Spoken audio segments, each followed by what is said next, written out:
Esta não é a recepção de um posto de saúde, muito menos de uma farmácia de medicamento de alto custo do governo. Precisando de remédio? Deixa eu ver a receita do senhor. Esta associação, que ajuda pacientes com dificuldades para conseguir remédios no SUS, é parte da luta da Alcirene. Ela é voluntária e compra e distribui os remédios com a ajuda de doações em Juiz de Fora, Minas. A Alcirene, de 37 anos, sofre de distúrbio mineral ósseo, enfraquecimento dos ossos, ligado a uma doença renal crônica. O problema é que o remédio que ela precisa não estava na lista do SUS e não tinha registro na Agência de Vigilância Sanitária, a Anvisa. Depois desse 1 ano, a Justiça de Minas Gerais decidiu que eles não era obrigatório me fornecer a medicação.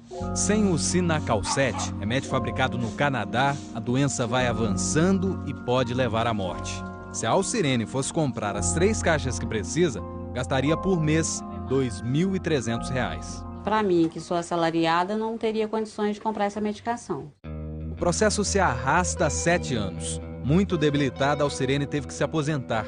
Na hora que você levanta, dói o calcanhar, dói a sola dos pés. As juntas dói todas. A Defensoria Pública recorreu. A ação foi parar no Supremo Tribunal Federal com uma outra história parecida. Um caso que veio do Rio Grande do Norte, em que a paciente com hipertensão pulmonar conseguiu que o Estado pagasse por um remédio que não estava na lista do SUS. Lista essa que tem sua atualização na matriz de responsabilidade do Ministério da Saúde, ou seja, a competência para incluir e excluir medicamentos na lista do SUS é da União.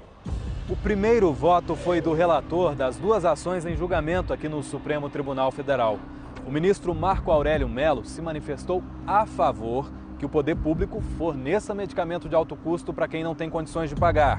Mas isso desde que o remédio tenha registro na Anvisa. O registro ou cadastro mostra-se condição para que a agência fiscalizadora possa monitorar a segurança, a eficácia e a qualidade terapêutica do produto. Dos 10 medicamentos mais usados por pacientes com doenças graves e raras, 6 não estão na lista do Sistema Único de Saúde, o SUS, e só aceita novos medicamentos aprovados pela Anvisa. E esse processo não é rápido. Não sai de uma hora para outra. Medicamentos novos, nós temos uma média aí de avaliação que está em torno de 200 dias.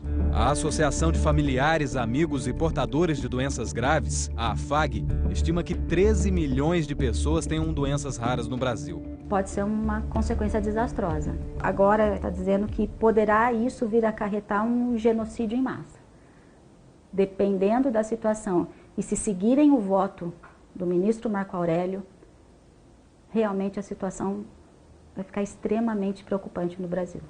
O governo diz que está gastando demais para cumprir as ordens da Justiça. Nos últimos 5 anos, nós tínhamos contra estados, municípios e União de 400 milhões por ano. Estamos este ano em 7 bilhões de reais em sentenças judiciais contra estados, municípios e União. Durante o julgamento, a Advocacia Geral da União alertou para outro problema: fraudes nos pedidos de medicamentos. Na prática, o que se tem? Decisões judiciais, muitas vezes liminares, têm inclusive favorecido fraudes. Daí a cautela e o cuidado também que o Estado precisa ter. O Supremo Tribunal Federal vai retomar o julgamento esta semana. 10 ministros ainda vão votar.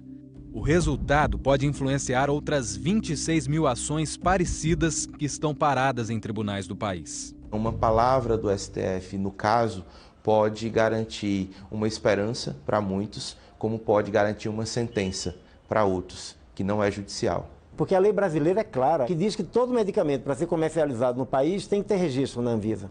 A vida é uma luta, então a gente tem que estar sempre lutando e estar sempre com esperança. O que a gente faz é esperar.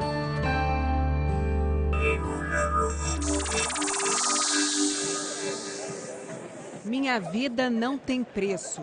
Esse foi o tema da mobilização convocada pela internet para sensibilizar os ministros do STF na votação de quarta-feira. Em São Paulo, o protesto foi na Avenida Paulista e reuniu as famílias e os pacientes com síndromes raras. No Rio, a mobilização foi em frente à Igreja da Candelária, no centro. Debaixo de chuva, os pacientes lembraram que a saúde é um dever do Estado. Alguns manifestantes estavam com os olhos vendados. Em Porto Alegre, o protesto foi no centro histórico. As famílias e os pacientes defenderam o direito ao tratamento e pediram o apoio da população para que o SUS garanta os remédios a quem depende deles para viver.